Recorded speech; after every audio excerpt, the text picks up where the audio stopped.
What's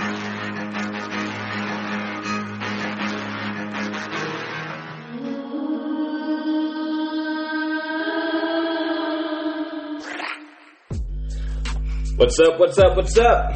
Welcome back to TOL Talk of Life podcast. And today we have another one. A friend that I haven't seen him for a long time. Yon Lee, what's up, man? I'm great, I'm good. Yeah, it has been a long time. 2 years since we've seen each other. And before that it was 2 years.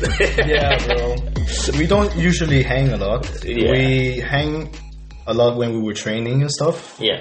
But not outside of the training. Not outside of the training. Very few times we actually hung out with each other.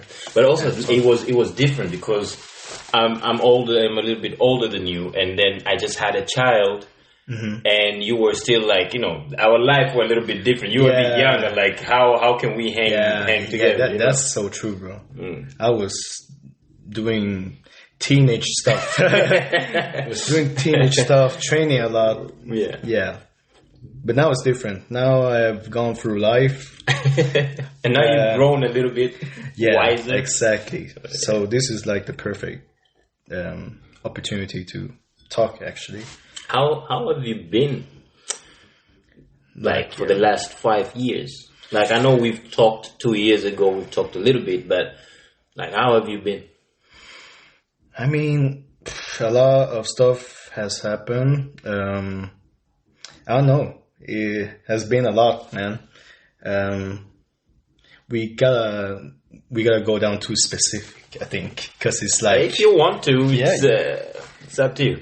Yeah. No, I mean, 5 years.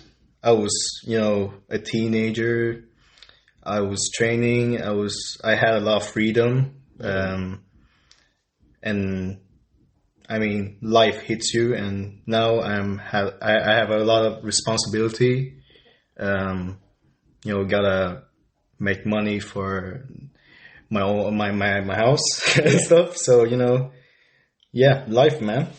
I mean, you start to depend on yourself now. I understand. Yeah, exactly. I would like to know a little bit more of your history. Where were you born? Where are your family from? And if you're not born here, how did you get up here? And maybe why, if you know. Okay, so... By here, I mean in Sweden. All right. So I was born in Ho Chi Minh City, Vietnam. You can call it Saigon, two names, but Ho Chi Minh City is where I was born and raised. District 1 specifically. I've been around there half of my life. I'm 21 now, so I've been living there till I was 10. So, my childhood has been okay, but I remember my family was broke. We were living at the okay neighborhood, but at the beginning, when I was maybe 3, 4, we didn't have a roof. There was a lot of things that needed to fix. So the roof was one of the problems. So, and I grew up without a father. So my mother was there, my grandmother was there, my mother's sister was there, and that pretty much it. We have a lot of relatives, right? Family relatives. Yeah, family relatives around, so that was nice. We were close, not here. It's not the same in Sweden where the relatives is living 1,000 miles away. Yeah, exactly, and you meet them just a couple times, maybe. Christmas. Yeah, exactly. Birthdays, they have good contacts with each other. So, but that's a different in culture, from Sweden to places like where I'm from as well. The family is big, and family is not only mom and the dad and the kids. It's more like grandma, aunties, cousins, and everything. How many are you in your family? How many siblings do you have? Siblings. I have one little brother, and then I have one cousin. That is my mother's sister's son, who I love. So But yeah, I grew up with like how do you call it, like a woman household almost, like, right? So I didn't have that, but my family did their best to raise me. But since we were broke, my mom was the one that did the sacrifice. She was the one that needed to do the working, if you say so. So To provide. She was the one that fixed the roof. So she did a lot of sacrificing. She is still doing it till this day. But my grandmother was the one that raised me as her own son. She loved me like her own son. She took care of me. She drove me to school, walked me to school. We used to. She had, in Asia we have a lot of motorcycles. No, not three wheels. Oh, okay. Motorcycle. Everyone has a motorcycle. Sure. Yeah. So she drove me around like a moped one. The easy one. Yeah. Exactly. So she drove me around, drove me to school. Whatever I needed, she did like her best. She was there for you. She was there. So I'm very grateful. I have, I'm just so, I'm just so happy to understand these type of stuff, to be grateful. Because I know a lot of people, I've seen a lot of people that don't understand the sacrifices, they don't understand how tough it was.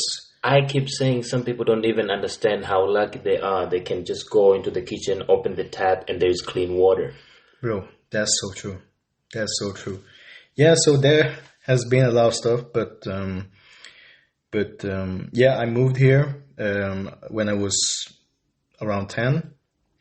Basically, my mom became a single mother when we came here. She was together with a man. A Swedish man? A Swedish man, yeah. So they had a baby together, which is my little brother right now. And yeah, they had their fights and stuff, and maybe after 1 year of 1 or 2 years, I think, I don't remember. But she became a single mother together with me and my little brother. And we moved around a lot. The thing about that situation is that we didn't know anything about Sweden. So you came here when you were 10, 11-ish, right? Yeah. If you don't mind, like what was the process? Because I bet you didn't speak any Swedish when you came. No, I think 1 year before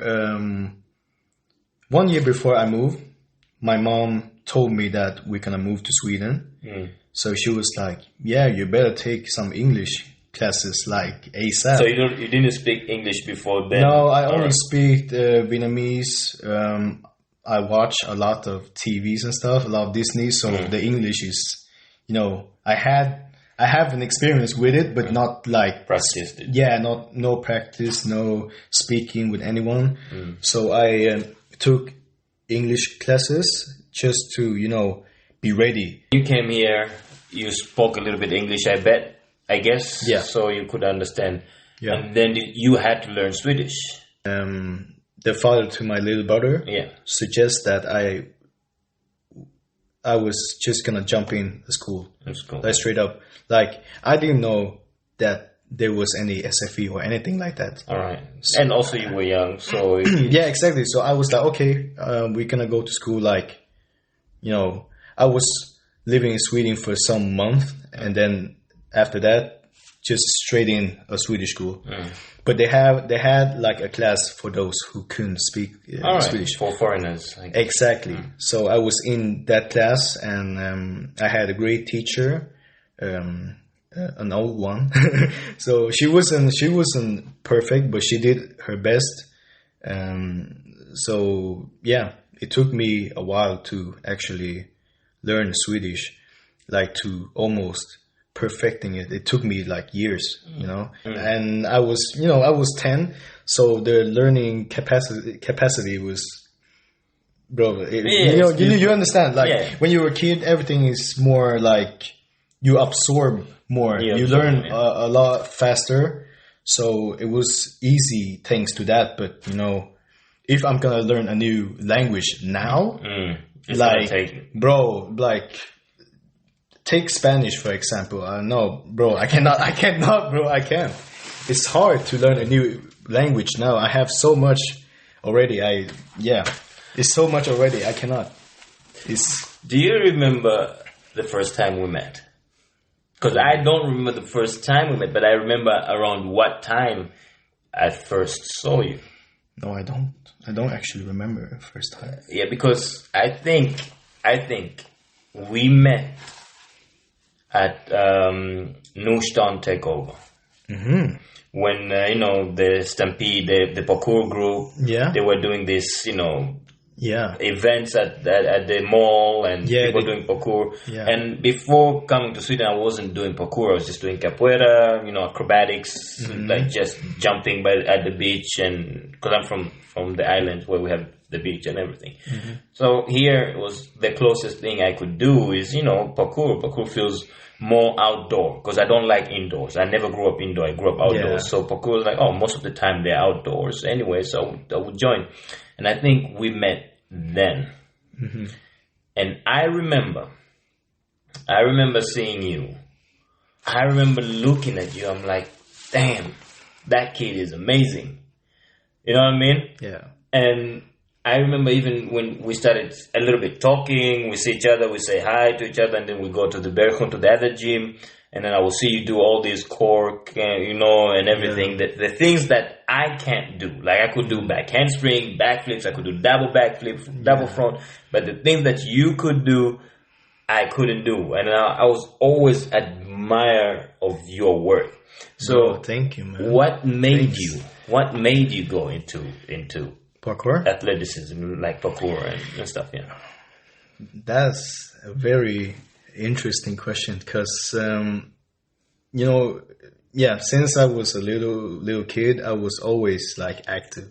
Like I love to running around in the street with barefoot, and I love to hang out with kids that I just met on the way to school or wherever, or after school.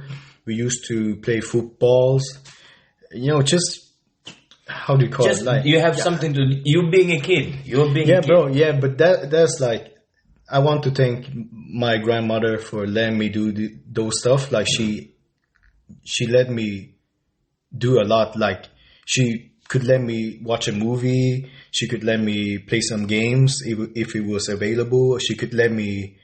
I don't know if I said to her like I want to buy a nunchuck, the one that you do like this, and they used to sell a lot of those like plastic ones. Yeah. So if I told her that I want to be Bruce Lee, she would just go down to the street. Anyone mentioning nunchuck, it's like 99% we are associated with Bruce Lee. Yeah, bro, that's the thing. Bro. And that movie was long time ago. We were not even born. Yeah. Like to this day. If you go to my country and you go with nunchucks, you brought the Bruce Lee thing. Like, Bruce Lee, man, inspiration. No, inspiration but to generations. Bro. Like, why I have been experienced. Like, I'm so thankful because there's a lot of people that don't have the same opportunity or the same life to experience. What I have, I've been watching, like all of this have a connection to who I am today. Like movies like Bruce Lee, Jackie Chan, cartoons. It just made me to who I was then also. Like, Spider-Man is like my number one inspiration. That's why I did parkour, but not in Vietnam because, there was no such thing as a parkour. There was no parkour. A lot of poor countries. Yeah. They don't have parkour. I can tell No, you that. yeah. A lot of countries supposed to be, are seen or are poor. They can do acrobatics. They can do karate. Yeah, they can but do, that's like, parkour is the last thing to reach there, and breakdance. yeah, exactly. You know what? I actually remember I was very into music. Like I loved music as a kid. I was always listening to what my grandmother listened to. Like she listened to like some old school Vietnamese songs. And then she started to show me like some kids song, you know, from my culture and stuff, and I loved it. And then when I got like maybe 5, 6 or something like that, there was a group named okay, I will not try to announce their group name, but it's like they had a name with HKT, so that's what they called. And there was 3 guys in the group, and they did dancing, they was rapping, and they, you know, like a boy group. From Vietnam. And around that time, I thought that they were so cool because one of them could do flips. He was doing like round off backflips. He was dancing. It was so cool. And when I saw that, I was like, oh damn, I want to do that.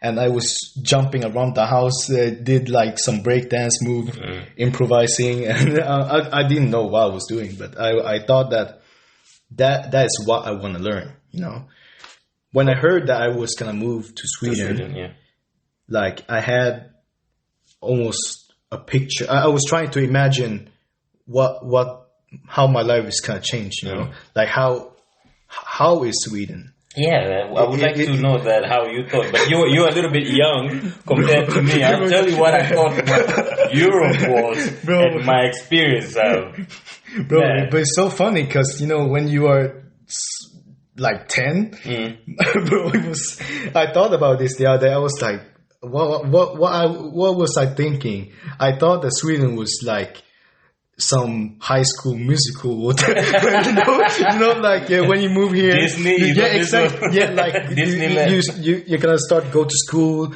People is gonna be so nice. You're gonna get friends. We're gonna do something. We're gonna sing together. We're gonna do. you know what I mean? Like exactly like High School Musical, because there was no reference about Sweden. You only watch American movies. Yeah, anyway. And I only grew up in Vietnam, and there was nothing about, you know, how life was outside of Vietnam. At least yours was you know, I would say funny. Back at home, we have this notion. If you're black and you get a chance to go to Europe, automatically you are going to be rich, right? Exactly. Because we see white people. Because my country, the island Zanzibar, is a destination for tourists. It's a beautiful island, nice beach everywhere, and they come there. They spend 2-3 weeks, and they are always at the beach, just laying down.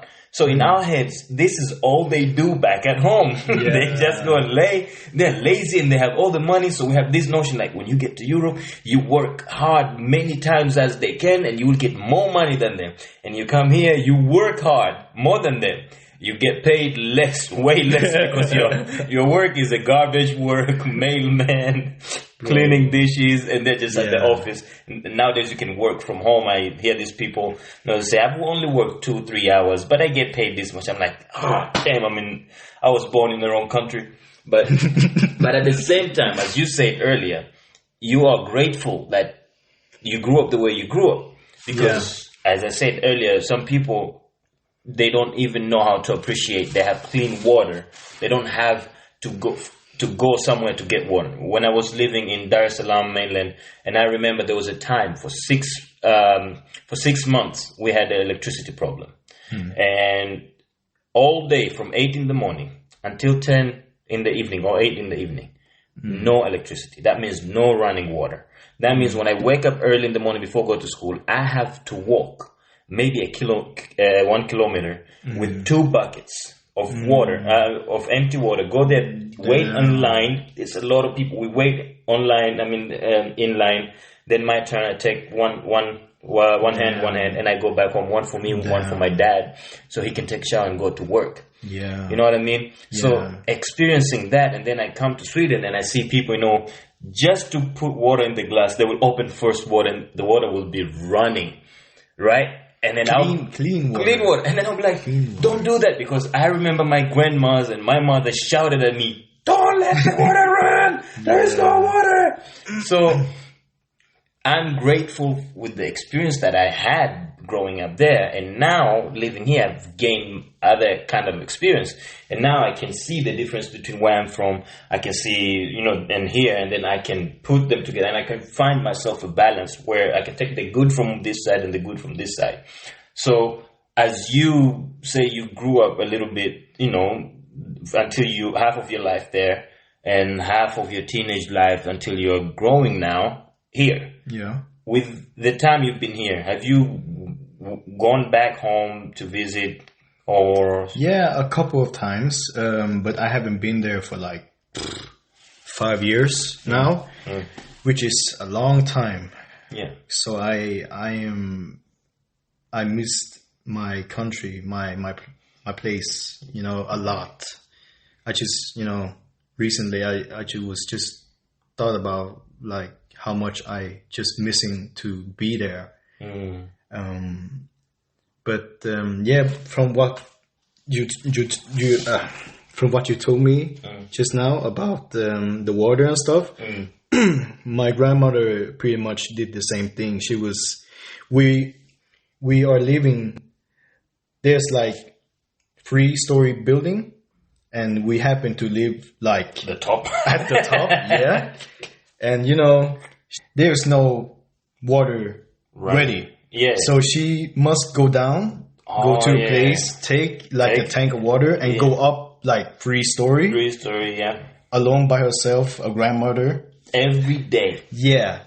And then she also did the same thing with gas. We needed gas for the stove. There's no electricity stove. No. in Vietnam. That gas, we had to cut down some trees to make. Oh damn! You did that? Okay. Yeah, because I have a sample of ours. The thing we make food with the charcoal. I brought it here. It keeps me humble. Every summer, people come with their fancy grill and everything, and I bring my traditional to them, and everyone is looking at me. What is that? I'm like, yeah. If you know, you know. If you know, you know. Exactly. Yeah, but my grandmother did that with the gas. She carried up the gas just, to make food and stuff. And she did it like repeatedly with the water, with the gas, every now and then. And I think she may still doing it to this day. I don't know. She's still there? Yeah, my grandmother is still in Vietnam with my mother's sister. Still living in the same house, same everything. But what I've heard is they have changed the city a lot. Like, it has been years. So obviously, our generation's decade have changed a lot. Yeah. Like 10 years ago, the social media, and now it's way different. No TikTok, Instagram was just pictures and boring. Yeah, bro, that's crazy. So I've learned something coming to Sweden, right? There was a time in my life that was really hard.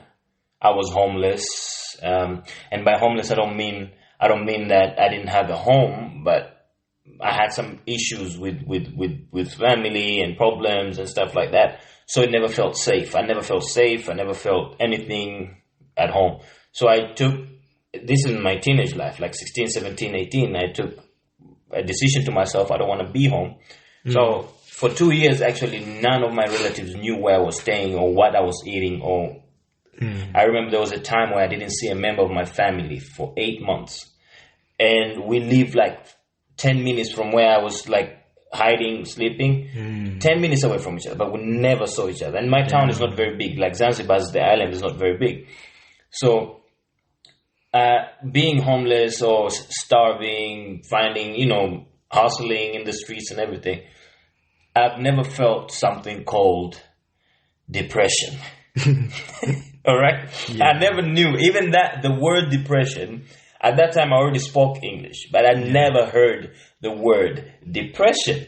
Damn. And as I keep on saying, those 2 years, 3 years that I was homeless or I was like struggling, they were the happiest years of my life because I was so free. I was so free. I would do acrobatics by the beach. I would do this. I would do this. I have food. I have lunch. Yay! I don't have lunch. I don't complain. Like now, I have money, right? Like no, I don't have money, but I know I can pay for my food. I can buy food. I can make food. If I miss a lunch, I'm complaining like, oh damn, I forgot to eat lunch. Damn. And then I'm like, wait, didn't I used to starve maybe for 2 days, no food? You know what I mean? And when I came to Sweden, with all this notion that Sweden or Europe is better, when you go there, your life gets better and everything and everything and everything. And then you come here, you get depressed. Not only you are depressed, the people who are born here, you see them, how they are, how they, you know, that it feels like depression is part of the culture here. Yeah.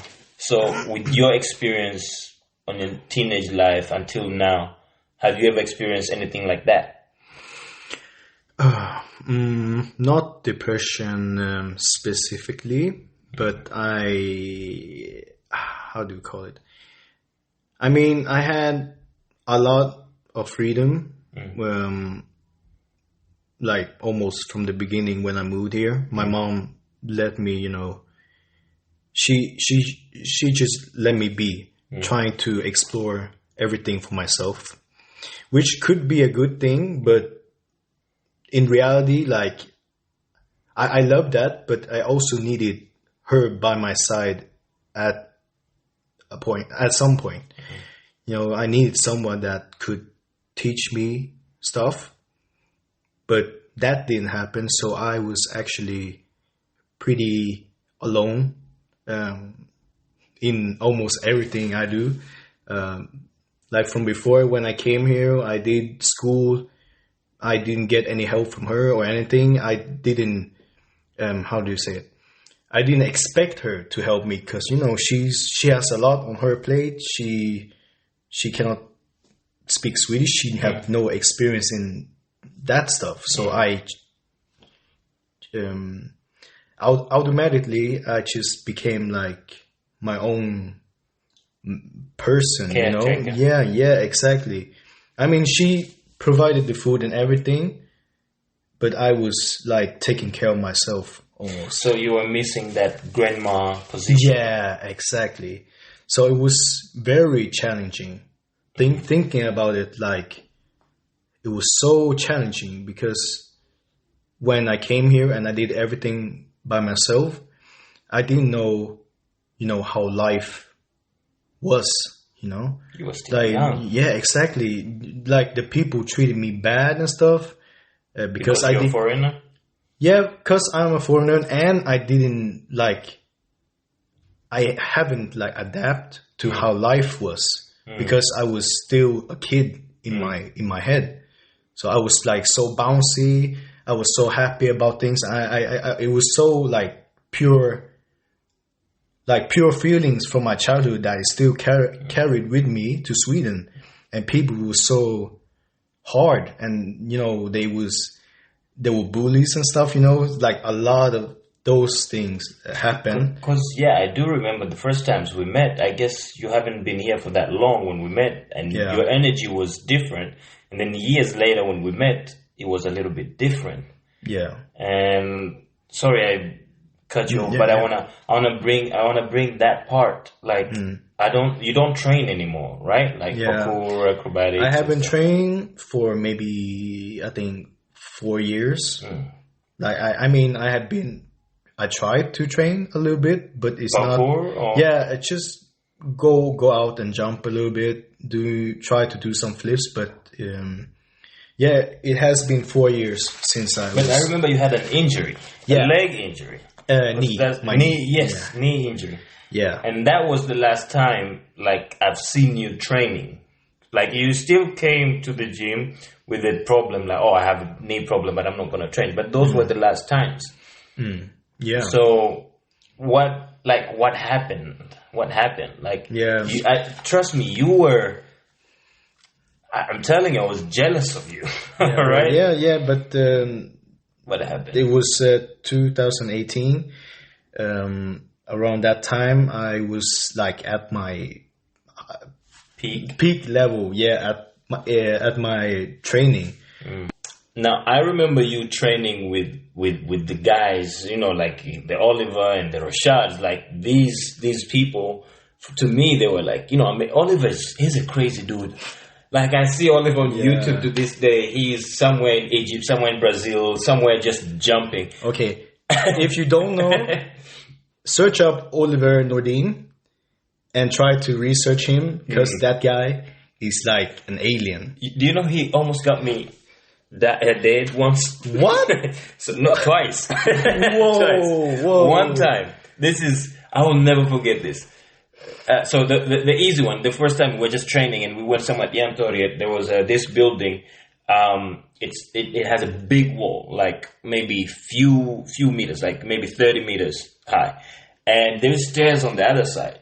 But he was like, "Yo, let's climb this wall," and he's been doing that, and I didn't know. I'm like, "Okay, let's do it." I was like, "Oh, cool." Yeah, Oliver is cool. Yeah, Oliver. And I was climbing, and I was almost up, but I couldn't find a place. And I stuck there for 5 minutes, and my fingers were getting tired. I had my GoPro. When I looked at the video, none of the video could say anything, just the wall. Oh my god! And then Oliver was like, I was shouting, "Oliver!" I was like, "Oh, what's wrong, man?" Like, I'm about to die. Going down is too far. I can't reach out. What should I do? I'm like, okay, go this, and he helped me out. Then the second time, seriously, I was coming out of the club at 4 in the morning. I went out with my friend and we were partying, right? And then I guess Oliver saw me. I was online, and he just called me. I was like, damn, he's calling me at 4 in the morning. Yo, what's up? It was March. He was like, hey, bro, what's up? I'm like, I'm fine. Hey, listen, do you want to go and watch sunrise? I know exactly where this is going. I know sunrise? exactly. What do you mean by sunrise? I'm like, and I was like, yeah, I'm not tired. Like, okay, sure, let's go. Exactly. He took me, went all the way to Hisingen, to the other side where it used to be the place where they used to lift sheep. Yes. Oh my days. It took me there. I remember. Oh my god. And I was like, oh yeah, we're gonna go watch sunrise. I'm like, but we are down. The sun can come. We can see, right? Yeah, there's a mountain over here. You know. We can chill. Like, yeah, exactly. They're like, no, it's fun up there. We went, and my dumbass didn't realize I don't have gloves. It's March. It's very cold.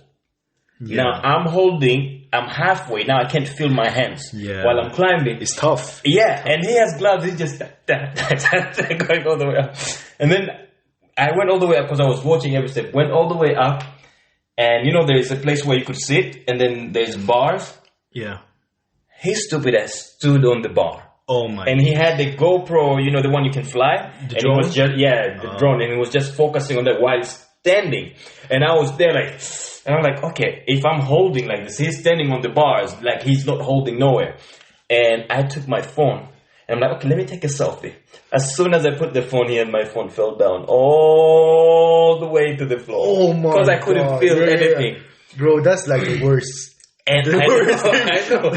And now, what I didn't know, we were not allowed to be there. I thought, like, it's a public place, you can be there.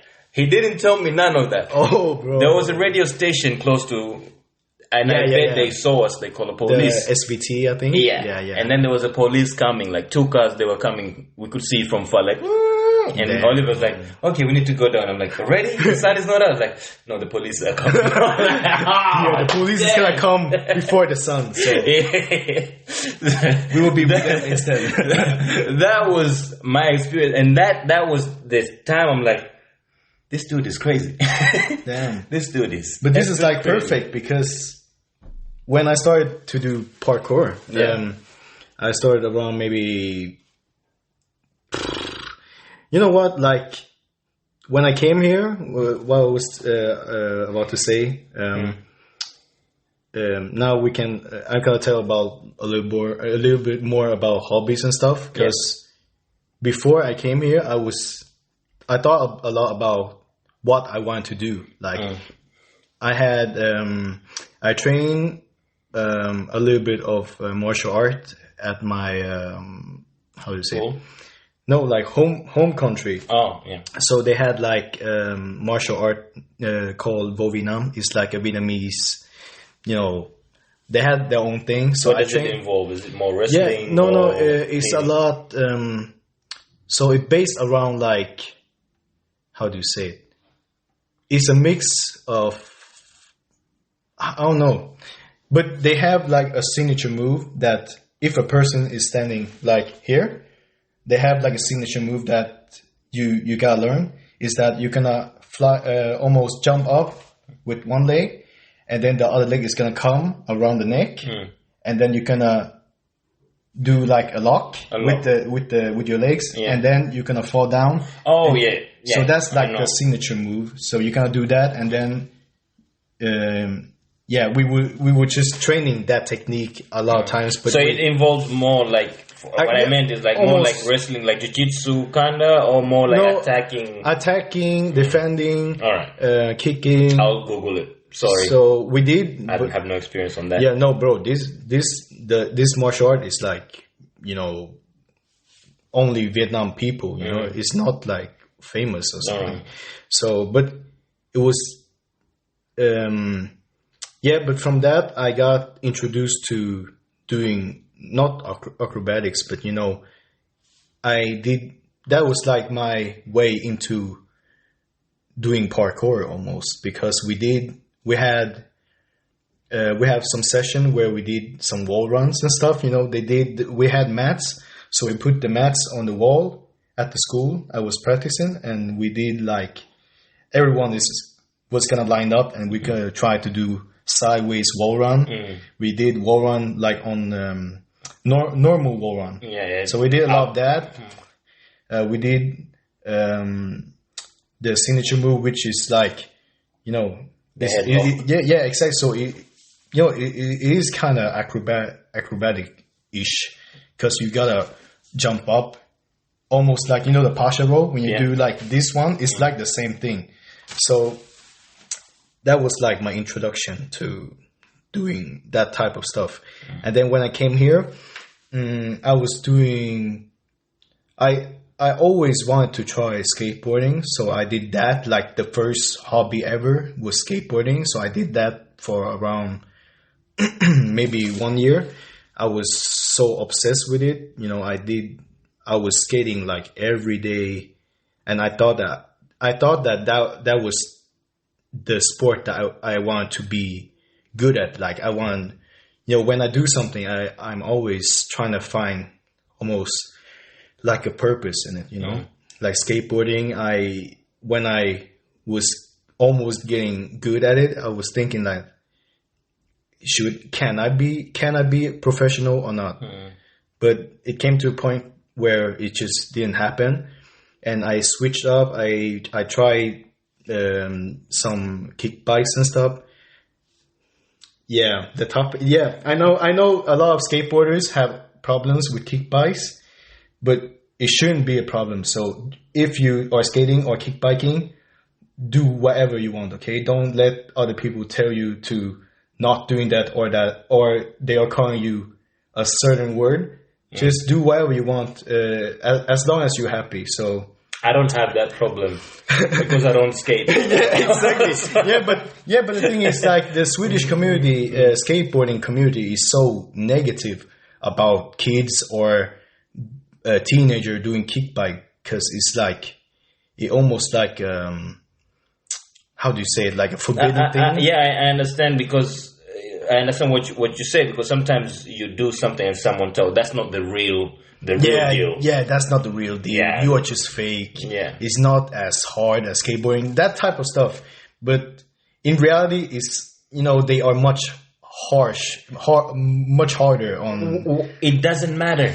I can go there with shoes with wheels, and I can just do it if I can.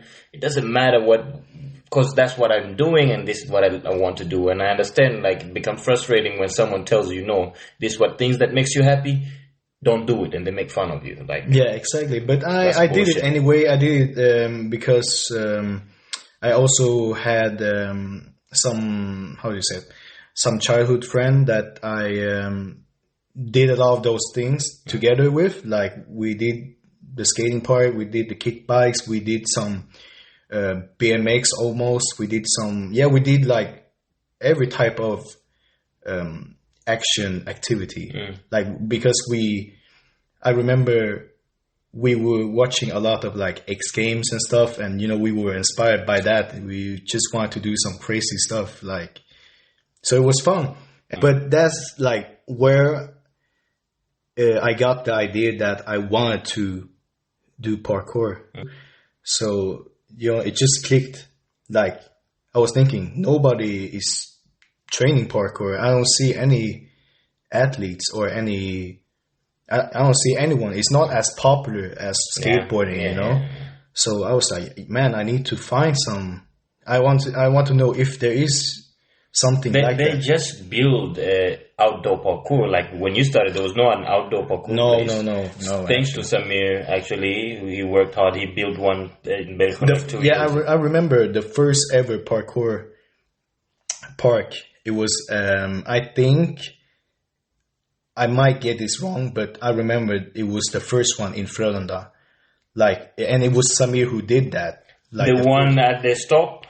Right, exactly. Yeah. Like, I think that was the first one ever in Gothenburg. Like, no joke. Because I trained like before, and then when I heard about it, I was like, damn, like a parkour park. Like this. Guess who took me there? Who? Oliver? Oliver. Okay, Oliver. Sorry, we're going back to Oliver, but Oliver was a guy that people never understood him much. And I remember Rashad and Samir and Jesper, they knew Oliver way long before me. But Oliver will call me instead of them. Like, yo, exactly. Let's go training. Yeah. When we went to Zanzibar, so I did this event.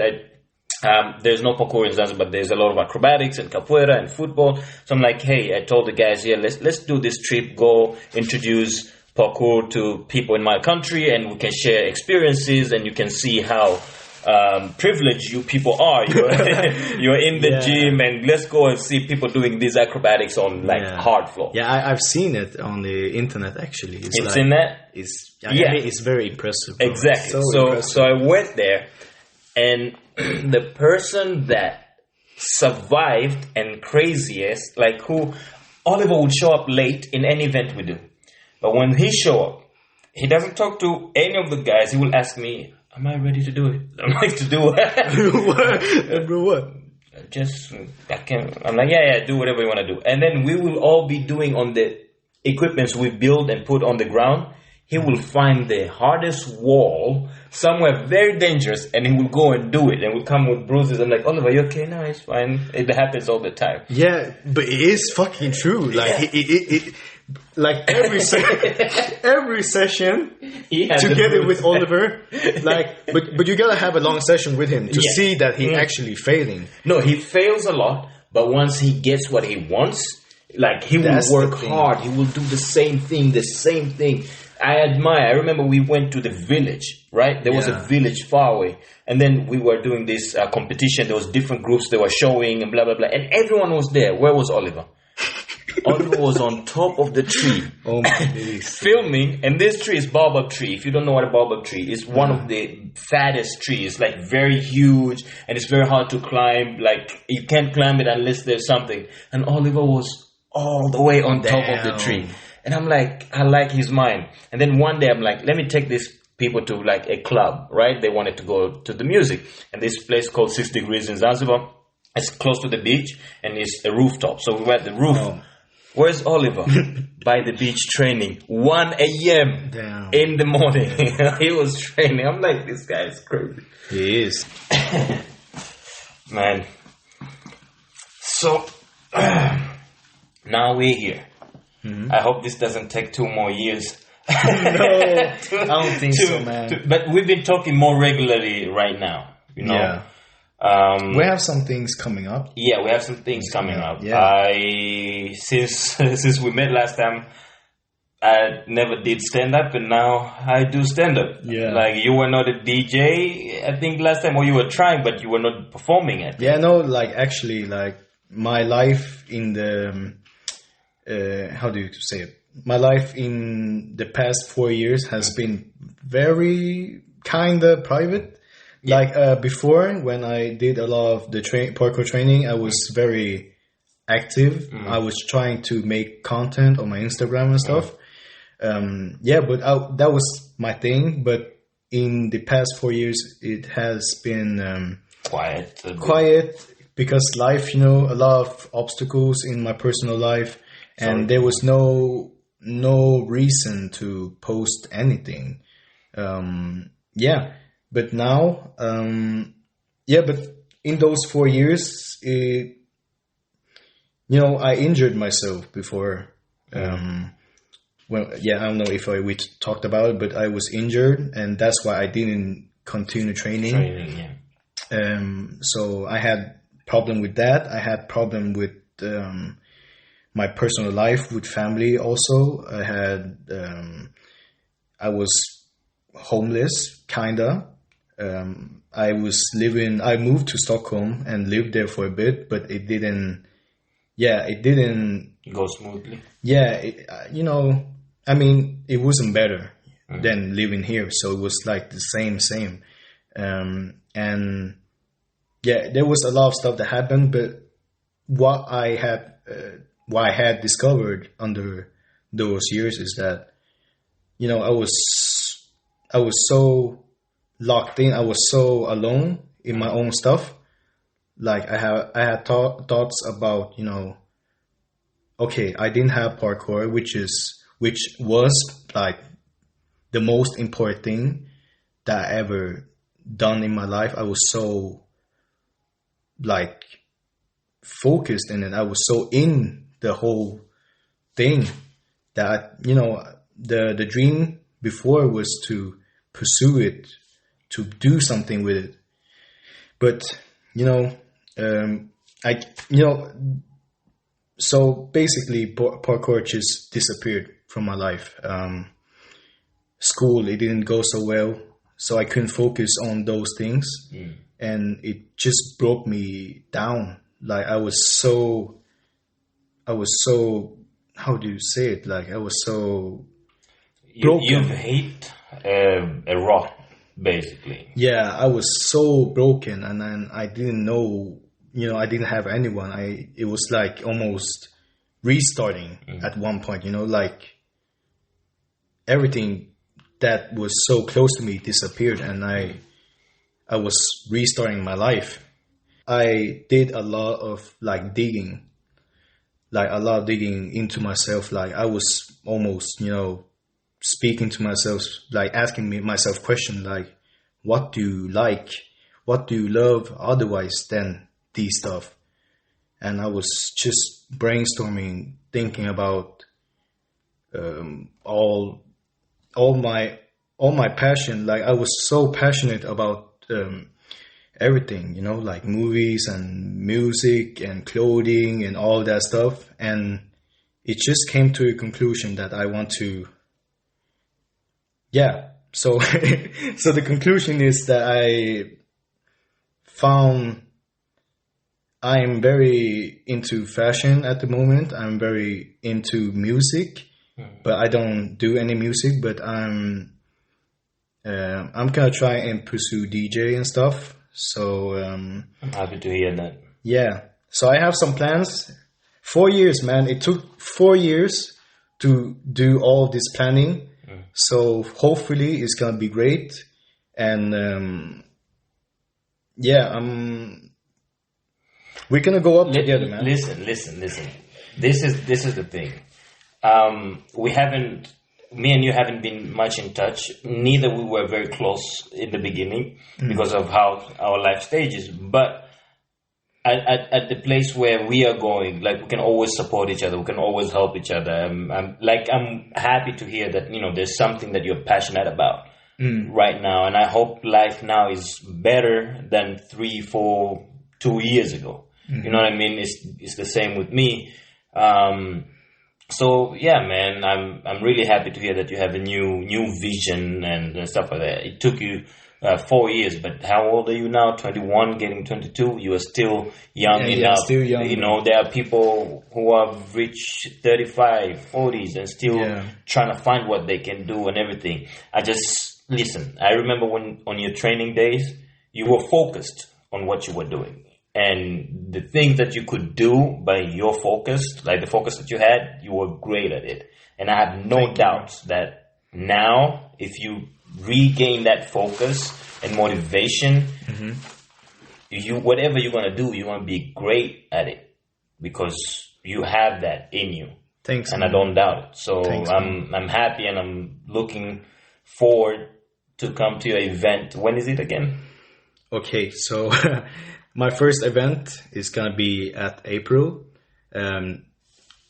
The information about it is not out yet, but I'm gonna be playing a DJ set. So I'm gonna make, it's not gonna be a normal DJ thing that you can just, you can come and dance and stuff, but it's gonna be an experience. So, whoever is gonna come, be ready to engage, be ready to let out all of your emotion, because it's gonna be pretty crazy Experience. Yeah, it's gonna be very, very crazy. I'm Not really crazy, looking forward. not crazy in a bad way, but the concept or the ideas that I have is to bring the culture. There's a culture in hip hop, so that's like my main focus is to bring up the hip hop culture here in Gothenburg, but also Sweden in general, because there's not much happening in this culture, I know, especially the city. Yeah, like if you compare it to the US, there's always hip hop artists that do events, hip hop DJs doing events, and it's always crazy stuff happening. You can see it, like they doing mosh pit and stuff. So that's like my main mission to do with my that's like my plan. I want to say your coming event, but not much information yet, but I hope soon we'll get the information and we can help advertise it. Yeah, bro. Oh, I have a show 10th of March. It's a stand-up show called Finally Here. I'm going to be joking a lot about my experiences, living from Africa, Zanzibar, Tanzania, all the way to Sweden, and all the challenges that I had. And I had to integrate, between two cultures and everything. It's a very funny experience, and I hope y'all show up and come and have another experience. Come and laugh, come and be free. And listen, me and him can talk. We have a lot of things we can talk about, but we're running out of time for now. And I will also be there at the event. So if you want to talk to me or anything, just, say hi. And I think the show is going to be great, man. It's going to be great. It's going to be great. Thank you. Everything's going to go well. Thank you. So thanks for today, and thank you for listening to us. I hope you have a great day. And thank you, man. Thank you so much for coming. Yeah, thank you, bro. I have to end this here. Peace.